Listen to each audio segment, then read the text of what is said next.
Today I'm using this Miss You stamp. It has so many sayings. It's from Simon Says. It's on sale. So if you pop over there, I'm going to use their Teal cardstock. From scrapbook.com, I'm using one of their stencils as well as Distress Oxide, a blending brush, Memento black ink to make this card.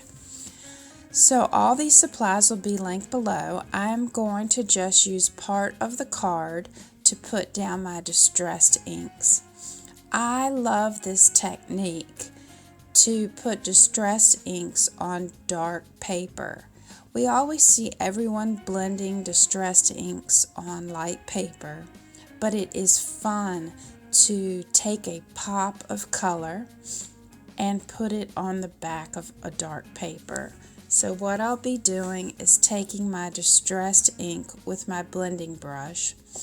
Using my T ruler, I will kind of use that as a guide so that I can see where on the card I want my coloring to be with the Distress Oxide. This is just a guide, and I'm going to work on this side. And while I work on this side of the card and put down the color using my brush, I want to challenge you this week to send out one card.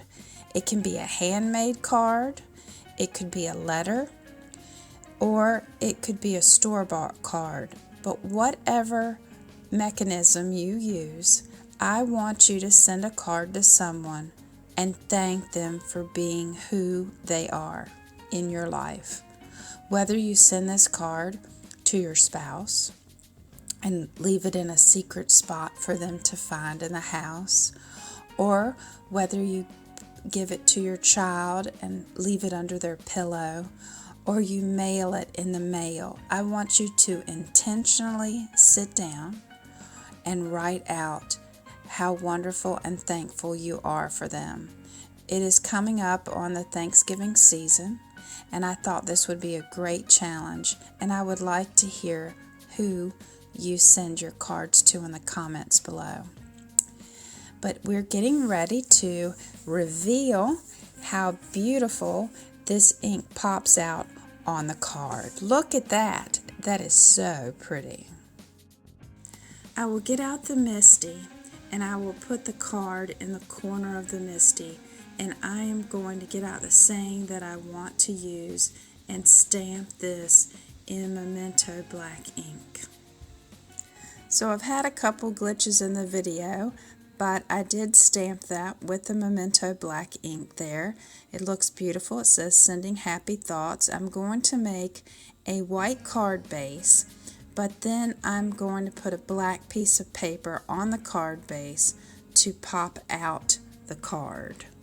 To further embellish the card and give it a bit of pop, I have gotten out my dewdrops, and I'm going to place those down on the card just to add a little dimension. I think this takes your card up a little bit of a notch and adds a fun effect.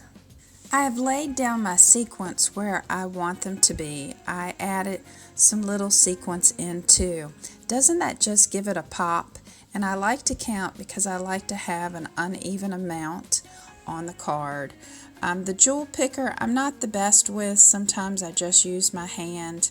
But I love this adhesive that comes out of this pen because I can pinpoint exactly where I want to put my dewdrops. And I end up normally using my hands to get these dewdrops put down.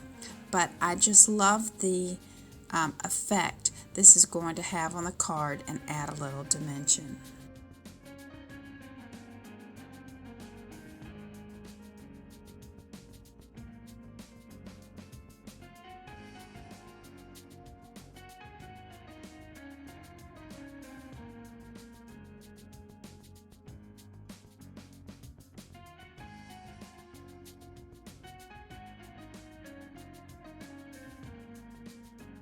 Here is the finished product. I just think it's gorgeous. I want you to try your Distress Oxides on dark paper. If you like this, please subscribe below. Thank you for stopping by, and remember, send that card or letter to someone and thank them for being in your life.